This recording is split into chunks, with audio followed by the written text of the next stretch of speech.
안녕하세요. 반갑습니다. 히브리 성경을 우리가 계속 좀 배우고 있습니다. 히브리 성경은 주님의 피의 강을 건너온 사람들이 이 땅에 살면서 가나안의 안식에 들어가는 과정을 그리고 있습니다. 그러니까 그 피의 강을 건넌다는 것은 광야 인생 40년을 가는 것을 비유로 말하고 있습니다. 그 인생 40년 동안 사는 그 인생살이가 태어나서 죽을 때까지 과정 속에 하나님께서 시험지를 두셨다는 겁니다. 그 시험의 때를 잘 통과할 수 있도록 히브리서는 지금 말을 하고 있습니다. 우리에게 경고, 경계, 안내를 해주고 있다는 거죠. 그래서 우리의 신앙과 히브리서에 기록된 하나님 말씀하고 우리 마음을 비교하고 그래서 하나님의 마음으로 우리가 마음을 합치는 거죠. 그래서 오늘은 이제 두 번째 코너에 이제 안식에 대해서 두 번이나 세 번 교제할 생각입니다. 저희들이 그 프린트물 만들어 줬을 때에 첫 번째는 구원에 대한 내용이었었고 두 번째는 안식에 대한 내용이었습니다. 그래서 우리가 히브리서를 이렇게 좀 뜯어보면 예수님의 그림이 잘 그려져 있습니다. 그래서 하나님의 안식에 어떻게 들어가야 되는지를 잘 설명한 것이니까 우리가 만일 이 성경에 하나님의 안식에 이렇게 하는 사람은 못 들어가고 또 저렇게 하는 사람은 들어간다고 했을 때 그 마음의 중간에 내가 있다고 우리가 생각을 해야 됩니다. 그러면 그 중간에서 내가 어느 방향으로 가야 되는지를 제시하고 있다는 겁니다. 그래서 우리가 히브리서를 배우는 것은 목적이 뭐냐면 우리가 경고받기 위해서 그렇습니다. 경고. 그렇게 하면 안 됩니다. 하나님의 메시지가 우리 마음에 새겨지도록 여러 번에 걸쳐서 말을 하고 있다는 거죠. 그래서 우리가 히브리서를 그런 마음으로 나를 거울에 비춰보고 내 얼굴에 어떤 더러운 것이 묻어 있는지를 보는 기회로 삼기를 바랍니다. 오늘은 히브리서 3장 7절서부터 19절까지 보도록 하겠습니다. 그리고 4장 1절서부터 13절까지 해서 이제 안식 두 번째 교재 나눌 겁니다. 그래서 안식이라고 말하는 거에 다음 주에 배울 내용은 천국을 얘기하고 있습니다. 하나님이 계획해 놓은 안식의 땅, 안식의 처, 그것을 얘기하고 있으니까요. 오늘은 그 안식의 땅에 들어가는 설명입니다. 어떻게 해야 그 안식에 들어간다. 이제 그것이 오늘 교재의 핵심입니다. 자, 7절서부터 11절까지가 시편에 있는 95편의 내용인데 한번 같이 읽어보겠습니다. 시작. 그러므로 성령님도 이렇게 말씀하셨습니다. 오늘 그가 하시는 말씀에 귀를 기울여라. 이전에 광야에서 하나님을 시험하던 것처럼 고집을 부리지 마라. 너희 조상들은 광야에서 40년 동안 내가 한 일을 보았다. 그러나 그들은 나를 또 보고 나의 인내를 시험하였다. 내가 분노하여 그들이 내게 충성하지도 않고 나의 길도 이해하지 못하는구나 라고 말했으며 내가 노하여 맹세하기를 그들은 안식처가 될 약속의 땅에 결코 들어오지 못할 것이다 라고 하였다. 예. 이게 시편의 95편 7절서부터 11절까지 있는 내용을 인용했던 인용 구절입니다. 시편의 95편을 한번 보시겠습니다. 시편 95편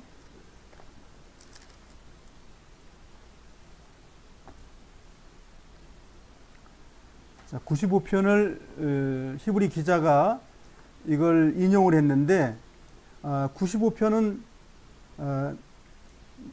그 이스라엘의 3대 절기, 즉 명절에 예루살렘에 올라가서 찬양하는 노래 중에 하나입니다. 이것이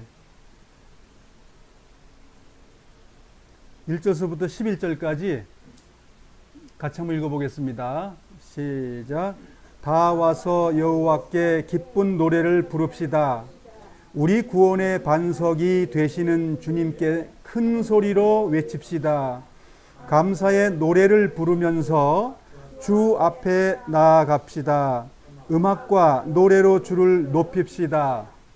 여호와는 위대한 하나님이십니다. 그분은 모든 신들 위에 뛰어난 위대한 왕이십니다. 땅의 가장 깊은 곳도 그분의 것이며 가장 높은 산들도 그분의 것입니다. 바다도 그분의 것입니다. 이는 주가 만드셨기 때문입니다. 그분은 손으로 마른 땅도 지으셨습니다. 다 와서 엎드려 주를 경배합시다. 우리를 지으신 여호와 앞에 무릎을 꿇읍시다. 그분은 우리의 하나님이십니다.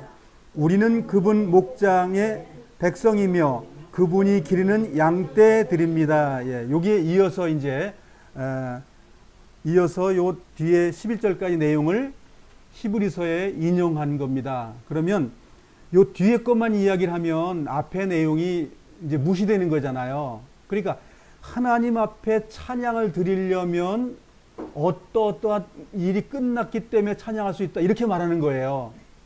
그러니까 뒤에 부분은 뭐냐면 그러한 하나님의 경계의 말씀을 믿고 믿음의 삶이 된 사람들이 찬양하는 곳에 와서 찬양한다, 그 말입니다. 그래서 이 성경을 1절서부터 읽지 않으면 사실은 이 내용을 이해할 수가 없는 거예요. 그렇지만 히브리서에서 이 내용을 설교하고 있다는 거죠. 칠판 내용을 간략하게 정리하고 성경으로 돌아오겠습니다. 안식은 우리 건가요? 우리 하나님 거라고 배웠죠?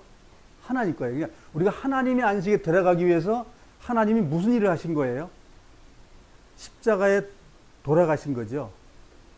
그러니까 안식을 만들기 위해서 하나님이 일을 하셨는데 그 안식에 들어가기 위해서 우리가 준비된 뭐라고 말해야 돼요? 피조물들이에요. 근데 완전하게 지금 만들어진 게 아니고 만들어지는 과정에 있는 거죠. 그래서 이 불편한 세상에 있다가 생을 마감하게 되면 그 하나님이 만들어 놓은 그 안식에 들어가기 위해서 하나님이 지금도 일하시고 계시다, 그 얘기예요. 이 히브리서는 그 내용을 말하고 있는 거거든요. 하나님이 지금 일하고 계시다. 그러니까 그 하나님이 일하는 곳에 들어가려면 어떠해야 된다라고 기록을 하고 있는 거예요. 자, 그 안식 첫 번째인데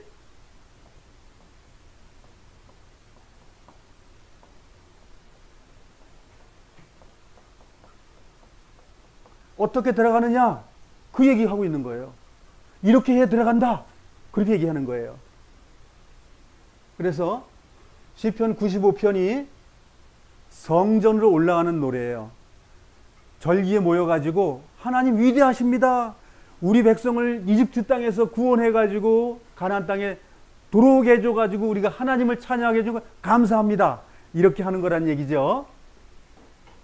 그래서 이 시편 기자의 이야기를 들어서 천국에 들어갈 백성들은 이러이러해야 된다라고 기록하고 있는 거예요. 그래서 그 안에 내용들을 한번 정리해 보겠습니다. 이 지금 히브리서 3장 7절에 11절은 설교문입니다. 95편을 설명하는 거예요. 똑같은 내용이지만 그 내용에 대해서 이 히브리서의 기자가 그 여러 가지 이야기를 하면서 설명을 해주는 거예요. 그래서 무슨 설명을 하고 있느냐?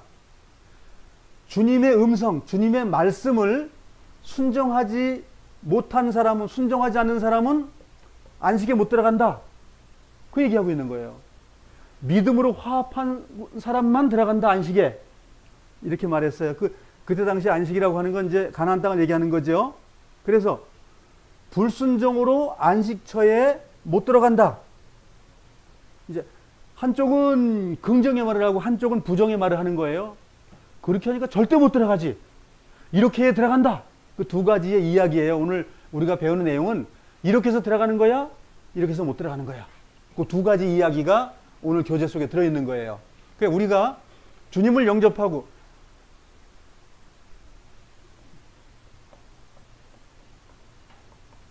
이집트에서 건져내가지고 가나안 땅에 들어가는 거죠. 이것이 지금 이걸 갖다가 지금 구원이라고 지금 말하고 있는 거죠. 이거 전체가 구원인데, 자, 근데 요 중간에 지금 광야에 들어있다. 지금 요 광야의 이야기를 하고 있는 거예요. 광야. 지금 여기서 나와가지고 여기에 들어가려면 광야에서 무엇을 해야 된다고 지금 설명하고 있는 거예요. 다 된 것이 아니라 여기서 건짐 받았다면 이걸 해결해야 된다. 이렇게 지금 말하고 있는 거예요. 중요한 내용이죠. 굉장히 중요한 내용이에요. 가나안이라고 말하는 것은 흔히 그냥 갈대의 땅이다 이런 말이에요. 흔들리는 갈대를 꺾지 아니하신다. 또 홍포, 아주 거룩한 그 자주색의 그 권위, 왕권 이런 걸 또 의미하기도 하고요. 가나안 땅은 낮은 곳이다라는 뜻도 있어요. 낮은 곳이다. 그래서 지금 우리가 요 중간에 있는 것을 요게 정리가 돼야 그 다음에 4장에서 나오는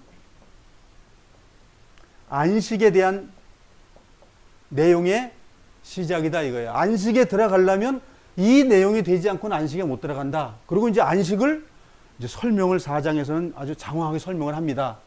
그래서 오늘은 이제 우리가 시편 95편을 중심으로 못 들어간 이유가 무엇일까? 또 불순종이 무엇일까?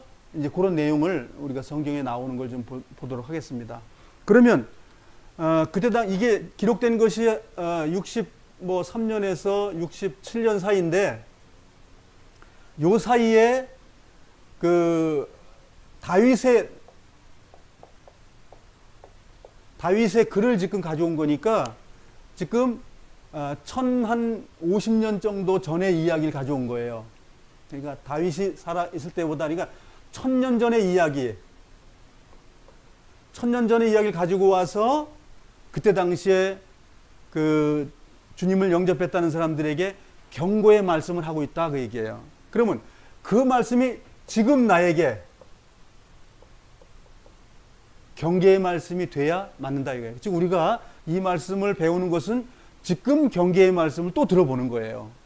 그래서 성경에는 구원사역이라는 게 이집트에서 나와서 가나안 땅까지 가는 것이 구원사역을 잘 설명해 놓은 방법이다 그거예요. 구원사역을 너무너무 잘 설명해. 이 설명이 신약성에 그대로 들어있는 거예요. 신약성경에 그대로 요 방법이 들어있는 거라고요. 요 방법이 안 되면 버려진다. 가나안 땅에 못 들어간다. 안식이 준비되어 있지만 순종하지 못하고 믿음으로 화합하지 못하면 못 들어간다. 이렇게 말하고 있는 거거든요. 그러니까 우리가 이 성경을 배워야 온전한 곳에 갈 수 있는 거예요. 그냥 믿으면 됩니다. 그러면 큰일 날 수도 있어요. 잘못돼 가지고 우리가 버려질 수도 있다는 얘기죠. 버리지 않기 위해서 우리가 이제 성경을 배웁니다. 좀 쉬워야 될 것 같다.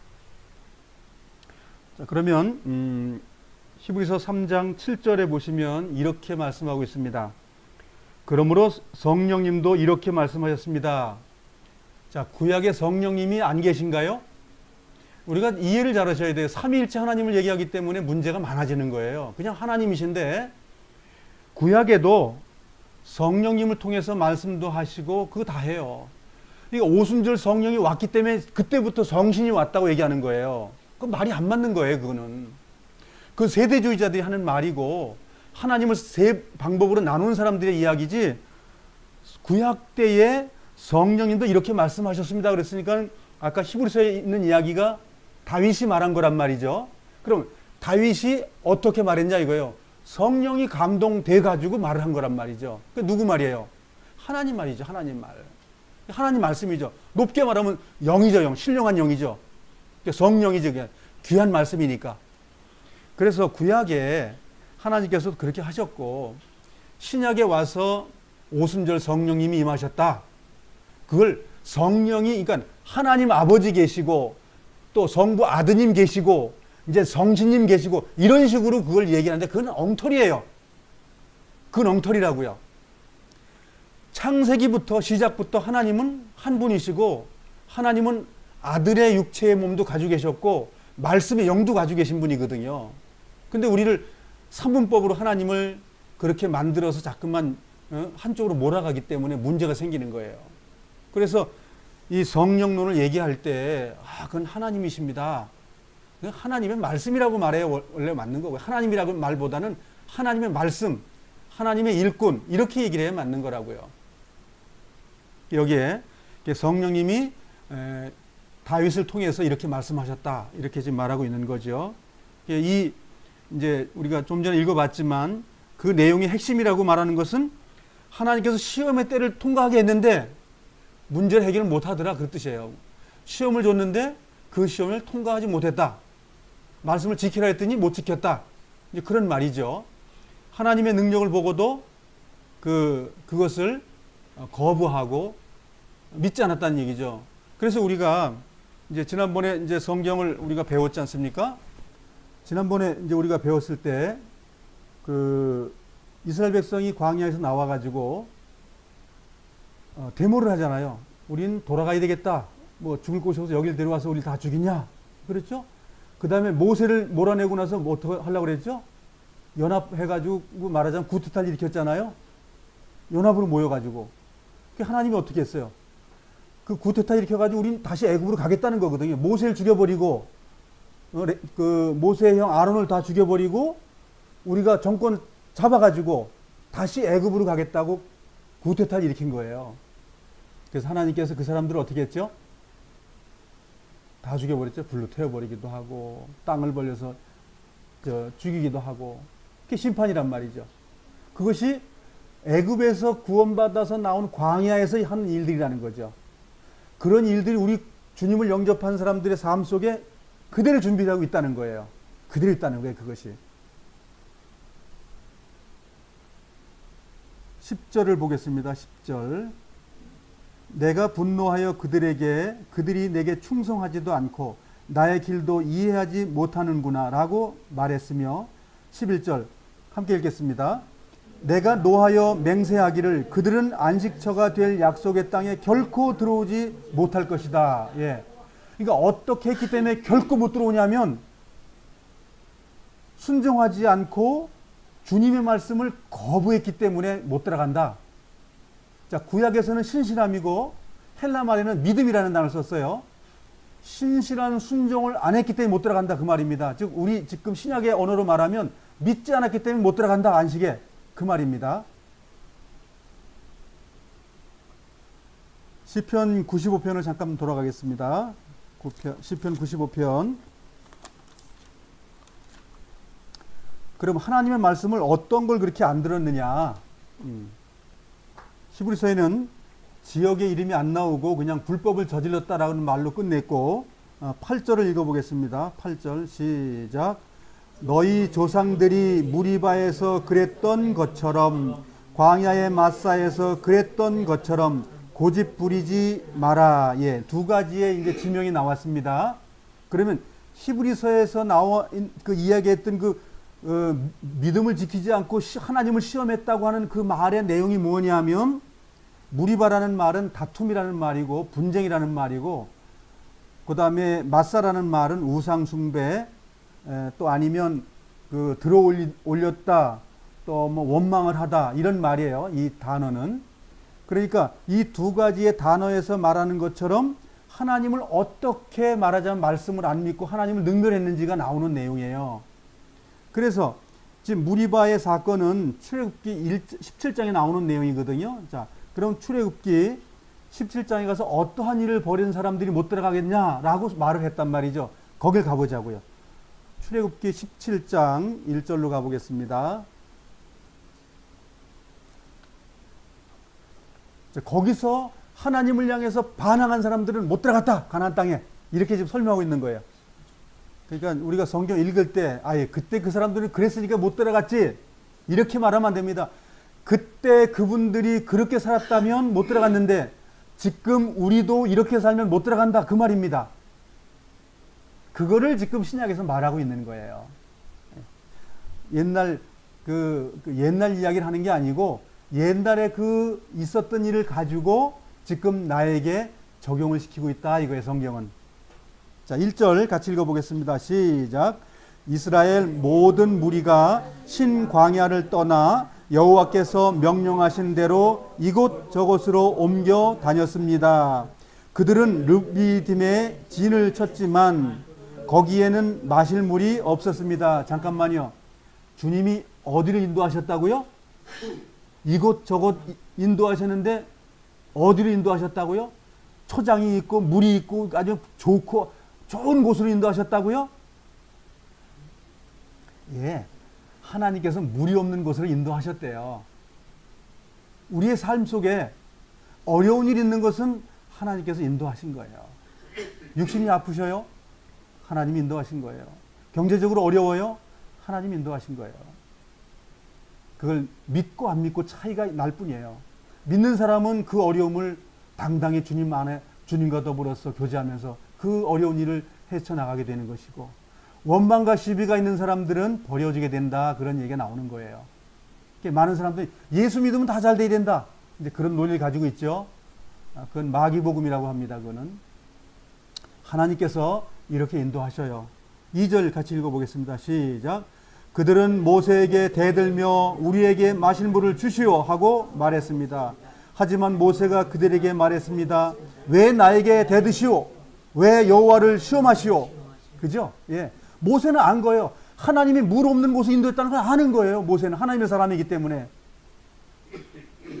이 백성들이요, 하나님이 어려운데 우리를 인도했으면 어려운 걸 인내해야지 왜 그러고 이래야 되는데 우리를 인도해 놓고 왜 어려운 데 갖다 데려놨냐, 애굽으로 다시 가자, 이제 이렇게 하나님하고 지금 싸우는 어마어마한 사건이 일어난 거예요. 단순히 물이 없어서 모세를 원망한 내용이 아니고 하나님이 물 없는 곳에 인도했던 그 하나님을 지금 능멸하고 있는 사건이라고요. 우리의 삶 속에서 이 일이 없냐 이거예요. 내 삶 속에서 맨날 아니하고 좋은 것만 원하지 않냐 이거, 구원받은 이후에. 그렇게 생각하지 말라는 거예요. 모세를 원망하는 그런 일이 일어나지 말라는 거예요. 3절 읽어보겠습니다. 시작. 하지만 백성들은 목이 몹시 말랐습니다. 그래서 그들은 모세에게 불평을 늘어놓았습니다. 왜 우리를 이집트에서 데려왔소? 우리와 우리의 자식들과 우리의 가축들을 목말라 죽게 하려고 데려왔소? 자, 우리가 주님을 영접한 이후에 왜 어려운 일 이렇게 많이 하고요? 구원받았다면서, 하늘의 천국의 소망을 우리가 받았다면서 왜 이 땅에서 우리는 불평과 불만이 많아지느냐 이거예요. 그 왜 그랬을까요? 하나님께서 어려운 가운데 하나님이 함께 계시다는 것을 알게 하기 위해서. 자기가 풍요로우면 어떤 일이 벌어져요? 내가 잘해서 천국 가지요. 그래서 우리의 삶 속에 육신의 가시가 있는 거예요. 쓴뿌리가 있는 거예요. 예, 이거. 그래서 성경을 자세히 읽어보면 기쁘다니까요. 하나님이 물 없는 곳을 인도하셨어. 아멘. 그럼 그 다음에 뭐가 나와요? 육체의 고난과 어려움과 인내가 필요한 거예요. 구약이나 신약이나 조금도 안 틀립니다. 6절 읽겠습니다. 시작. 내가 시내산 바위 위에서 네 앞에 설 것이다. 지팡이로 그 바위를 쳐라. 그러면 거기에서 백성이 먹을 수 있는 물이 나올 것이다. 모세는 이스라엘의 장로들이 보는 앞에서 주님께서 말씀하신 대로 했습니다. 7절. 모세는 이스라엘 백성이 여호와께서 우리와 함께 계시지 않는가 하고 여호와를 시험했으므로 그곳의 이름을 마사라 불렀습니다. 그리고 백성이 다투었으므로 그곳의 이름을 무리바라고 불렀습니다. 자, 이런 내용을 이제 히브리서 기자는 알고 있는 거예요. 이 내용을 잘 알고 대표적인 말을 이렇게 추려가지고 깊은 내용만 기록을 했기 때문에 우리가 잘 모를 수 있는 거예요. 근데 구약을 열심히 읽다 보면 이 내용을 알 수 있는 거예요. 그러니 자, 지금 모세랑 다퉜어요? 하나님하고 다퉜어요? 바로 그거예요. 근데 사람들은 모세하고 다투는 그런 착각을 가지고 있는 거예요. 하나님을 능멸한 거예요. 그러잖아요. 여기저기 옮겼는데 물이 없는 곳으로 하나님께서 인도했다. 이렇게 말하잖아요. 자, 민수기 14장으로 가겠습니다. 그러니까 어떠한 사람이 가나안 땅에 못 들어가냐? 이제 그게 이런 사람이 못 들어가는 거죠. 하나님과 다투는 사람, 하나님과 화해가 안 된 사람, 원망과 시비가 있고 다시 애굽으로 돌아가고자 하는 사람, 뭐 이게 이스라엘 백성이 무슨 그 유대 종교로 돌아가는 걸 막는다 그 말이 아닙니다. 민수기 14장 1절 읽겠습니다. 시작. 그날 밤 모든 백성이 큰 소리로 울기 시작했습니다. 모든 이스라엘 백성이 모세와 아론에게 불평했습니다. 모든 백성이 그들에게 말했습니다. 우리가 이집트에서 죽었거나 광야에서 죽었더라면 더 좋았을 것이요. 예, 이제 하나님 향해서 막 삿대질 하는 거예요, 지금. 그런데 앞에 나타난 이륙군들이 모세하고 아론이잖아요. 모세하고 아론을 앞에 놓고 원망을 했지만 누구한테 원망하는 거예요? 하나님, 인도한 하나님을 지금 막 들먹이고 있는 거예요. 이따위로 구원할 것 같으면 구원도 하지 마시오. 차라리 지옥 가는 게 좋겠습니다. 이제 그렇게 말하는 거예요. 4절 같이 읽겠습니다. 시작. 그들이 또 서로 말했습니다. 지도자를 뽑아서 이집트로 돌아갑시다. 예, 이제 구테타 하는 거예요, 이게. 예, 데모하는 거라고, 이제 구테타. 모세하고 아론 다 집어치우고 다시 이집트로 갈 하나의 정치 세력을 다시 만듭시다. 그 얘기예요. 지금요, 우리가 주님을 영접한 이후에 이 구테타 일으켜가지고 애굽으로 가자고 한 사람들이 얼마나 많습니까? Y도 있고 누구도 있고 누구도 있고 다 있죠. 네? 내 주변에 주님을 영접하고 집을 팔고 땅을 팔고 다 했는데 그 다음에 뭐예요? 마셔라 부어라 하고 그런 사람 있잖아요. 뺑뺑이 잡아두르고. 그게 바로 애굽으로 가는 사람들이에요. 그게 한번 빛비침을 받고 천국의 은사도 맛보고 그러고 돌아가는 거예요. 뭐 돌아가는 일이 없다고요? 한 번 봐도 그냥 구원이 그냥 끝까지 그냥 저기 준비되어 있다고. 그럼 우리 주님 영접한 다음에 그냥 개처럼 삽시다. 그냥 아무렇게나. 그래도 가는 그곳이라면. 성경은 그렇게 하는 사람들 때문에 경고의 말을 주는 거예요. 그런 사람 많기 때문에. 11절을 보겠습니다. 14장 11절입니다. 시작. 여호와께서 모세에게 말씀하셨습니다. 내가 이들 가운데서 기적을 일으켰는데도 이 백성이 언제까지 나를 멸시할 것이냐? 언제까지 나를 믿지 않을 것이냐? 주님이 얼마만큼 기다린다고 그랬어요?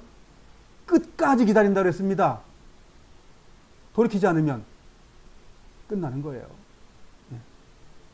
그래서 하나님이 지금 우리를 구원의 길로 인도하고 계셔요.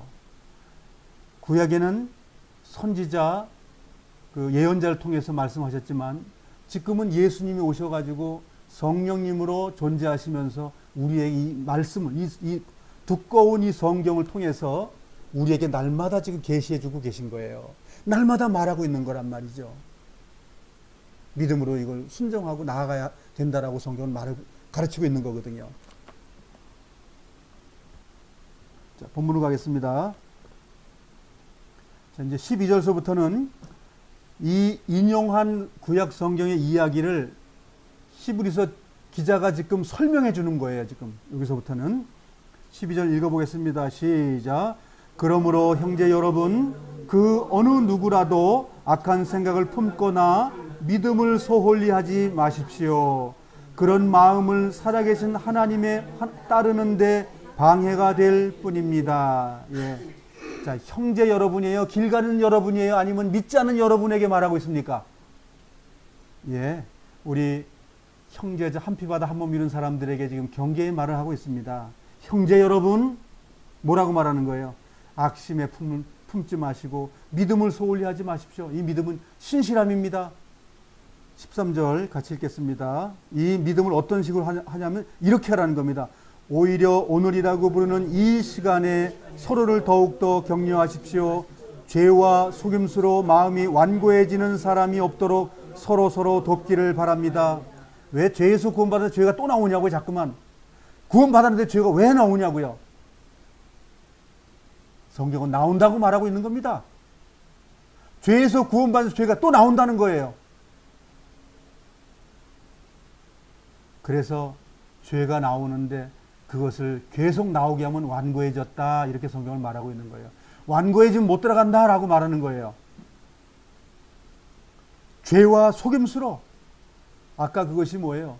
하나님 말을 거부하는 거 죄죠. 예, 죄 짓지 말라고 하는 말을 우리가 거부하면 하나님을 능멸하는 거예요.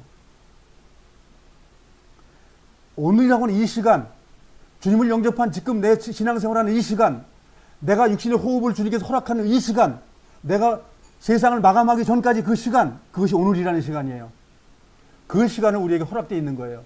그 시간 동안에 죄의 속임수의 마음을 그쪽으로 빼앗겨서 완고해지지 말아라, 이렇게 지금 말하고 있는 거예요. 그래서 그러기 위해서 어떻게 하라는 거죠? 서로 사랑하고 서로 인내하고 돌아보고 위로해 주라는 거예요. 14절 읽겠습니다. 시작. 우리가 처음에 가졌던 굳은 믿음을 끝까지 지키면 그리스도 안에서 모든 것을 함께 누리게 될 것입니다. 어떻게 해 누리게 되는 거예요? 이거 복음 아닌 거 아니에요? 이거 한 번 고른 영원한 복음입니다. 영원히 숙제했습니다. 그건 복음이고 이건 복음이 아니지 않나요 혹시? 이게 복음입니다. 이게 복음이에요. 뭐라고 말했죠? 다시 한번 읽어볼까요? 우리가 처음에 가졌던 굳은 믿음을 끝까지 지키면 그리스도 안에서 모든 것을 함께 누릴 것입니다. 끝까지 지키지 않으면 어떻게 된다는 겁니까? 그럼 주님과 함께 못하는 곳이 어디예요? 그렇죠? 예, 형제 여러분에게 지금 말하고 있어요. 성경은 아주 완곡하게 말하고 있습니다. 그러면 이것은 히브리 기자가 바울이라고 했다면 바울이 짓고 우리에게 말하고 있다고 치면 예수 그리스도 하나님 그분은 우리에게 뭐라고 말을 할까요? 그걸 한번 보자고요. 마태복음 10장으로 가보겠습니다. 마태복음 10장 16절입니다. 자, 구약의 그러한 내용하고 예수님이 지금 하신 내용하고 조금도 안 틀려요. 조금도 안 틀린다고요. 우리가 성경을 잘못 봐서 그렇지 구약에 하신 것도 하나님 말씀하신 거예요.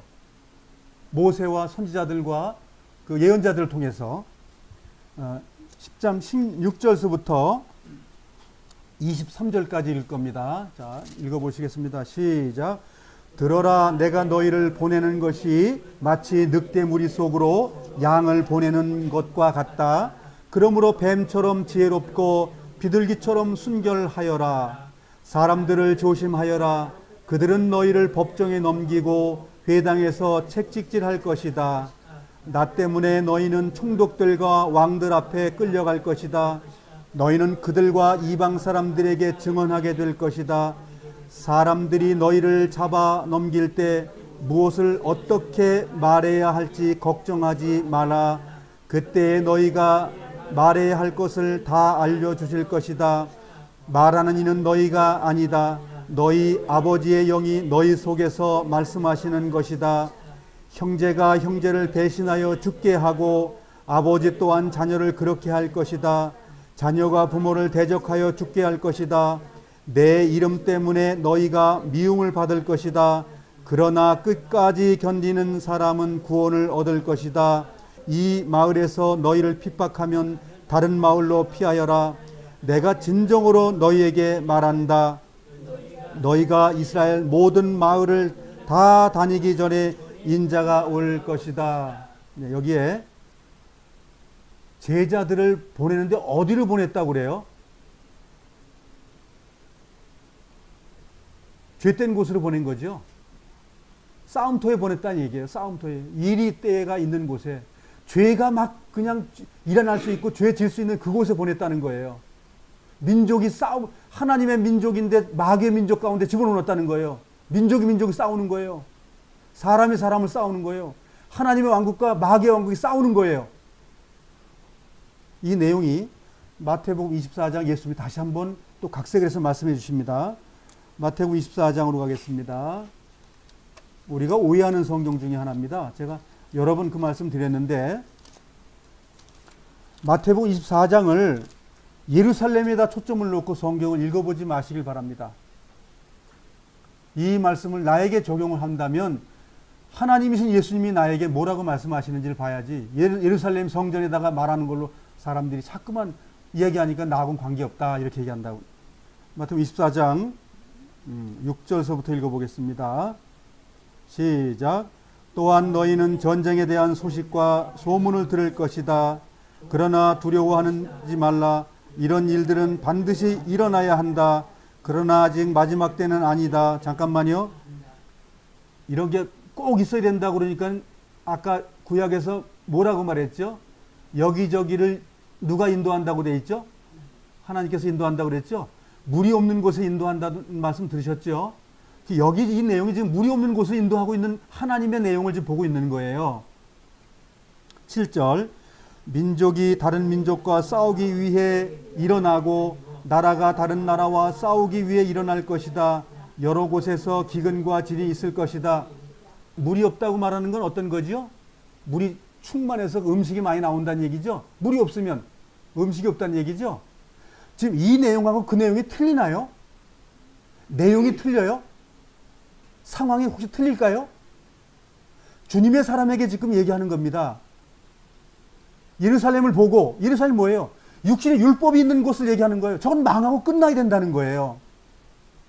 근데 기껏 말하는 게 이스라엘 땅의 수도, 그렇게 사람의 생각으로 낮춰버리는 거예요. 하나님은 영적인 말을 하고 있는데 지금 율법으로는 구원이 안 일어난다. 하나님의 성령 인도함을 받아야 된다. 정말 마귀의 왕과 하나님의 의의 왕이 싸우는 곳에 지금 있는 곳이다. 민족과 그 악한 민족과 마귀의 민족이 싸우는 곳에 내가 너를 집어넣어놨다. 거기서 내가 너와 함께 싸움을 하기 위해서 준비되어 있다. 그 말을 하고 있는 겁니다. 보냈는데 지금 보낸 이는 우리하고 같이 안 있어요? 보내는 이도 우리와 함께 있습니다. 이 성경을 이렇게 깨닫길 바랍니다. 그러면 성경이 다 풀려버려요. 몇 월 며칠 날 무슨 적그리스도가 와가지고 그 말 아닙니다. 정말 성경을 영적으로 깨닫고 그 삶이 내 것이 되길 바랍니다. 8절 같이 읽겠습니다. 이런 일들은 해산의 고통이 시작되는 것에 불과하다. 그때 사람들이 너희를 박해하고 심지어 죽기까지 할 것이다. 나 때문에 너희가 모든 민족의 미움을 받을 것이다. 그때 많은 사람들이 넘겨질 것이며 서로를 넘겨주고 미워할 것이다. 자, 믿음이 타락해가지고 주님을 떠나는 사람들이 많다는 겁니다. 11절. 그리고 많은 거짓 예언자들이 일어나 많은 사람들을 속일 것이다. 이거는 주님을 믿고 구원받은 사람들을 돈 많이 내시오. 우린 행복해야 되고 땅을 사가지고 거기서 우리가 마지막 때를 준비해야 됩니다. 이런 악한 사람들이 나타난다는 겁니다. 12절입니다. 또한 불법이 더욱 많아져서 많은 사람들의 사랑이 식을 것입니다. 그러나 끝까지 견디는 사람은 구원을 얻을 것입니다. 이 하늘나라의 복음이 온 세상에 전파될 것이며 모든 나라에 증거될 것이다. 그때서야 세상의 끝이 올 것이다. 아까 10장에서는 이스라엘 땅이 다 끝나고 나면 주님 오신다고 말했고, 여긴 뭐라고 해서 전 세계의 복음이 전하면 끝날 것이다 이렇게 말하고 있는 거예요. 자, 그러면 끝내는 것이 우리의 문제예요? 하나님의 문제예요? 하나님의 문제입니다. 구원시키는 게 우리의 문제예요? 하나님의 문제예요? 하나님의 문제예요. 그러니까 내가 복음 전하고 내가 구원시킨다는 말은 그건 하나님을 우습게 보는 거고 하나님을 능멸하는 거예요. 우리가 성경을 자세히 봐야 됩니다. 하나님은 나를 천하보다 귀하다고 하는 것에 우리 생각을 모아야 돼요. 그 귀하게 여기시는 나를 위해서 하나님이 돌아가신 거고 하나님이 피 흘리신 거예요. 여기에 하나님의 성전은 예루살렘을 얘기하는 게 아닙니다. 주님의 몸을 짓고 주님이 지금 지어가고 있고 주님이 만들고 있는 과정 속에 내가 거기에 어떻게 될 거냐고 묻고 있는 거예요. 무슨 예루살렘 성전이 돌이 무너지고 그걸 말하는 게 아니라고요. 이게 복음이라면서요. 마태 복음이라면서요. 이것이. 이 복음이 예루살렘 성전 짓는 말을 하고 있는 거냐고요. 아닙니다. 이 복음은 지금 나를 지금 하나님의 성전에 한 돌로서 지금 지어져 가는 걸 말하고 있는 거예요. 우리의 한평생은 어려움 가운데 내던져진 인생들이에요. 돌이 다듬어져야 되고 정을 맞아야 되고 그래서 하나님의 온전한 집에 하나의 부속품이 되어야 된다 그 얘기예요. 그걸 말하고 있습니다. 성경은. 지금 예수님이 친히 하신 이 말씀이 히브리서의 저자가 그 내용을 구약에 있는 내용과 예수님이 하신 말씀을 잘 조합해 가지고 설명을 잘 해놓은 내용입니다. 이것이 뭐 구원받으면 다 됐다고 뭐 영원한 속죄라고 많은 사람을 속이고 있는 겁니다. 주님은 끝까지 견디는 자는 구원한다 이렇게 말했는데 다 됐습니다. 히브리서 기자는 다 안 됐습니다 이렇게 말하고 있어요. 끝까지 견디는 게 다 되는 겁니다 이렇게 말하고 있어요. 그래서 우리는 때를 조심하라고 성경은 말하고 있는 거죠.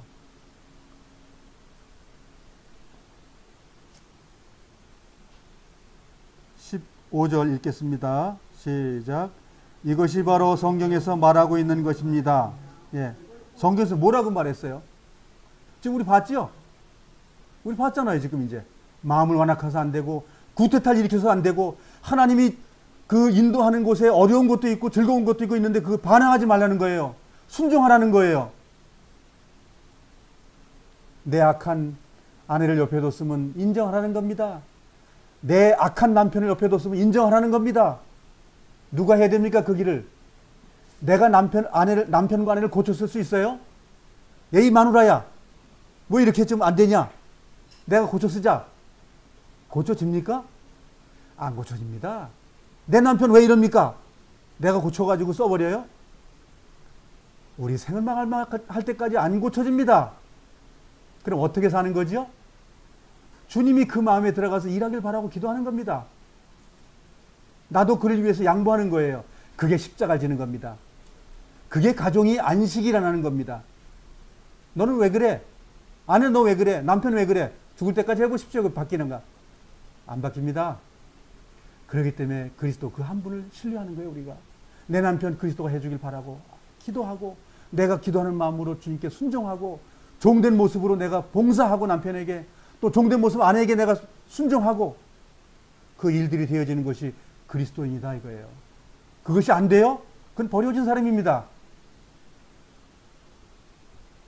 15절서부터 15절 내용은 지금 시편 95편을 요약해서 말한 내용이 한마디로 그냥 이런 거다라는 거예요. 오늘 그가 하시는 말씀에 귀를 기울여라. 이전에 광야에서 하나님을 시험하던 것처럼 고집을 부리지 말아라. 그냥 아주 간략하게 말하는 구약의 그 40년 동안의 이야기를 몇 마디로 압축한 거예요. 하나님 말씀 부정하지 말고 순종해서 살아. 그것이 끝이에요. 그게 구원이라는 거예요. 그것이 가나안의 안식에 가라는 거예요. 그래서 갈렙하고 여호수아만 들어갔다는데 두 사람 들어갔다는 말을 하는 게 아니잖아요. 엉터리 같은 사람은 두 사람 들어갔다는 것만 너무 강조해. 주님의 말씀을 순종했던 여호수아나 갈렙처럼 살면 된다 그 말 하는 거예요. 많은 사람들은 다 죽고요. 여호수아와 갈렙만 들어갔어요. 그럼 천국은 못 들어간다는 말이잖아요. 성경 그렇게 말하는 것이 아니고 믿지 않고 순종하지 않은 사람은 다 멸망받았고 여호수아와 갈렙이 순종을 잘했기 때문에 그는 가나안 안식에 들어갔습니다. 그 말이에요. 즉 베드로서에 보면은 그 노아 방주만 8가구만 구원받았다는 말이 아니라 순종한 사람은 구원받았고 순종하지 않은 사람은 물에 멸망해서 죽었습니다. 그 말이잖아요. 예, 핵심은 그거예요. 숫자에 나와 있는 게 아니라 하나님의 말씀이 어떻다는 것에 목적이 있는 것이지 숫자 몇 명이 구원받고 몇 명이 멸망을 받았다 그 말이 아니라는 거예요. 이해가 되시죠? 예, 이해가 되셔야 됩니다. 성경은 다 그런 조직이에요. 그런 조직이에요. 그래서 가인과 아벨도 똑같은 이야기예요. 가인같이 하지 말라는 말이에요. 예. 하나님의 어린 양이신 제물을 날마다 갖고 오는 거. 이 히브리서가 뭐냐면 예수님 가져오는 삶을 얘기하고자 장황하게 설명하는 거예요. 그 한 분 그리스도. 그분 가져오는 이야기예요. 16절, 17절이 같은 내용 같이 읽어보겠습니다. 시작. 하나님의 음성을 듣고도 따르지 않았던 사람이 누구였습니까? 모세를 따라 이집트에서 나온 사람들이 아니었습니까? 또 하나님께서 40년 동안 누구에게 분노하셨습니까? 죄를 짓고 광야에서 죽어간 자들이 아닙니까? 단어 구약의 얘기 이렇게 몇 마디 해놓고 15절만 해놓고 나서 그거를 설명해 주는 거예요. 어? 시험을 한 것이 뭐냐면 저 말씀 순종 안 했잖아. 저것들이 어떻게 되냐? 다 죽어버렸어. 그거 설명하고 있는 거예요, 지금. 그래서 죄를 지을 거냐 말 거냐. 죄 짓는 게 뭐예요? 순종하지 않는 게 죄 짓는 거잖아요. 순종하는 것이 죄 안 짓는 것이고, 여긴 이분법으로 말하고 있는 거예요. 광야에서 왜 죽었냐? 말씀에 순종 안 해 죽어버렸다. 근데 그럼 광야가 좋은 곳이냐? 나를 연단받고 훈련받던 곳이었다. 그렇게 말하고 있는 거예요. 18절, 19절이 이제는 지금의 시편 95편의 내용 전체를 이제 어우러 가지고 이제 답을 주는 내용입니다. 자, 18절, 19절 같이 읽겠습니다. 시작. 하나님께서 약속의 땅인 안식처에 결코 들어오지 못할 것이라고 누구에게 맹세하여 말씀하셨습니까? 그에게 순종하지 않는 사람들을 두고 하신 말씀이 아닙니까? 자, 거기 못 들어가는 사람이 누구라고요? 그 순종이 믿음이라는 얘기예요. 믿지 않는 사람이라는 뜻이에요. 구약의 단어는 이스라엘 백성은 순종이라는 단어고, 신약에 와서는 믿음이라는 단어로 바뀌었죠. 똑같은 말이에요. 그 말은. 안식에 못 들어갔다고 그랬어요. 하나님께서 약속의 땅인 안식처, 그 어디예요? 가나안 땅이에요? 가나안 땅은 의미죠. 지금 창세기 2장에 나오는 내용이에요. 창세기 2장 1절서부터 3절에 나오는 그 땅, 하나님이 지금 짓고자 하는 완전한 그 땅, 하늘 성소에 다 돼 있는 땅, 예, 준비되어 있는 땅, 그거 얘기하는 거예요. 19절 읽겠습니다. 시작. 우리는 그들이 믿지 않았기 때문에 하나님께서 약속하신 안식처에 들어가지 못했다는 것을 알 수 있습니다. 자, 그러면 우리는 지금 이 말씀 통해서 무슨 경계를 받아야 돼요? 아, 순종의 삶으로 내가 들어가고, 내가 믿음이 없는 순종의 삶이 아니면 나는 가는구나. 근데 그 믿음의 잣대가 어디에 연결되어 있는 단어예요? 죄의 문제입니다. 죄. 죄 지으면 에덴 동산에 못 들어간다는 얘기고, 죄 안 지면 들어간다는 말이에요. 그럼 죄 나 자꾸만 짓는데 어떻게 하자는 거예요? 예수님을 날마다 가져오는 것, 그거다 그거예요. 광야에서 뭐 했어요? 날마다 양 잡는 거, 그게 은혜라는 거예요. 그게. 그 삶을 너 살았냐 못 살았냐 그죠? 죄 짓고도 뭐예요? 양을 안 가져왔어? 그럼 하나님을 능멸하는 거예요. 그러면 그 사람은 버려진다 그 말이에요. 지금 그 얘기하고 있어요. 즉 신약은 뭐예요? 내가 세상 죄를 지고 하나님의 어린 양이다. 내가 죄물이다. 어떻게 하라는 거예요? 끝까지 그 죄물을 잡고 있으라는 거예요. 끝까지 견디라는 거예요. 그거 배우는 거예요. 히브리서 그거 배우는 거예요. 버려지지 않으려면 그렇게 예수님의 피를 날마다 그냥 뒤집어 쓰는 거예요. 그래야 안식처에 들어간다고 말하고 있어요. 이렇게 해도 우리가 아무것도 안 하고 그 나라에 들어갈 수 있어요? 계속 성경 보자고요. 우리가 아무것도 안 하고 들어가는 그곳이 안식처인지, 주님이 흘리신 것처럼 우리도 피를 흘려야 그곳에 갑니다. 우리의 육신의 때를 정말 조심하지 않으면 못 들어갑니다. 그곳에. 잘 생각하셔야 돼요. 이 말씀에 나를 비춰가지고 내가 주님을 안식처에 들어갈 만큼 내가 삶을 살고 있냐? 그것이 내 순종의 삶이 안 되냐? 내가 나를 압니다. 아, 나 버려지는구나. 압니다. 그래서 버려지지 않기 위해서 우리가 주님께 날마다 나아가는 거예요. 그 완전한 보좌, 은혜의 보좌 날마다 나가는 거예요. 생각하라잖아. 생각. 누구 생각? 예수 그리스도를 점점점 아는 생각. 그 생각에 들어가는 자가 구원받는 자고 구원의 삶을 사는 것이고, 그 결과가 생을 마감할 때 그 나라에 안착하는 거예요. 이거 안 되는 사람은 버려지는 겁니다. 4장은 이제 지금 우리가 19절에 대한 이야기를 풀어주는 거예요. 19절을 그러니까 4장에서 1절서부터 13절이 이걸 풀어주고 있어요. 안식처에 들어가냐 못 들어가냐, 이렇기 때문에 들어가고 저기 때문에 못 들어가고 막 그 얘기예요. 이게 이제 해결된 사람은 이제 그 다음에 이제 멜기세덱이라는 내용이 또 나오는 거예요. 이게 내용을 자꾸만 까서 알려주는 거예요. 여러분들 말하자면 러시아권에 가면 뭐 키르기스탄 탄하는 나라 가면 그 탄이 땅이라는 말이거든. 스탄이라는 말이, 스탄이 우리나라도 땅이라고 말하는 게 스탄이에요. 스탄. 그 나라에 가면 러시아의 그 완구가 있습니다. 이 조각으로 만든 나무로 만들었는데 맨 처음엔 이 완구가 좀 커요. 근데 그 완구를 뚜껑을 모자를 딱 열면 그 또 완구 또 있어요. 그럼 그 완구를 또 꺼내가지고는 좀 약간 적죠. 그러면 그 뚜껑을 또 열면 그 또 있어요. 계속 열면 뭐가 들어있어 그 속에 똑같은 완구가 요만해질 때까지 속에 들어있어요. 저는 그거에 비유하고 싶어요. 성경을 또 까고 하니까 그 뭐가 나왔어요? 그 속에 주님을 계속 베끼는 거예요. 주님을 계속 베끼니까 뭐가 나왔어요? 주님의 피만 남는 거예요. 주님이 나를 사랑한다는 것만 남는 거예요. 그래서 우리는 보답하는 양으로 주님과 함께 하나 되는 거예요. 그가 생을 마감할 때 그곳에 가는 거예요. 땅속에 들어가는 거 참 좋아들 하십니다. 아니에요, 그거. 아닙니다. 하나님은 나를 안식처에 들어가기 위해서 지금 설계하고 있고 지금서 계속 만들어가고 있는 거예요. 주님이 우리를 다듬고 계셔요. 땅속에 들어가서 있는 것은 마귀가 우리를 다듬는다고 가르쳐 준 거예요. 하나님은 그렇게 설명 안 합니다. 하나님과 동행하는 자는 우리 생을 마감할 때 그 영원한 천국으로 바로 가는 거예요. 뭘 어디 땅속에 있다가 무슨 뭘 해요. 하나님 우리 생을 마감할 때 주님은 나를 부르는 겁니다. 합동으로 부르는 게 아니라 내 생을 마감하는 것은 하나님이 날 지금 부르고 있는 거예요. 합동으로 부른다는 그 말은 모든 사람이 한 번 죽는 사람을 정했다는 그 말의 표현이에요. 에덴 동산에 살았던 그 아담도 한 번 죽었고 노아도 한 번 죽었고 다윗도 한 번 죽었고 우리도 한 번 죽습니다. 그거 얘기하는 거예요. 우리가 죽을 때 그 나라에 들어가지 못하냐. 둘 중에 하나밖에 없어요. 그래서 정말 주님께서 주님의 천사가 날 와서 그 나라에 정말 데리고 가는 사람이 될 것인지를 이 히브리서를 통해서 나를 조명해 보자 그 얘기예요. 정말 주님의 천사가 날 데리고 와서 곡식을 사방에서 끌어모아서 자기 백성을 인도한다는데 거기에 그 추수꾼이 와서 날 정말 인도해 갈 사람인지를 나를 판단해 보자 그 얘기예요. 이만희의 추수꾼의 이야기가 아니라 정말 하나님의 생명인 그 천사가 나를 데려올 수 있는 자격을 가지고 있는지 보자 이거예요. 그래서 우리가 히브리서는 나를 하나님께 비춰보는 완전한 거울입니다. 땅속에 들어갔다 가요.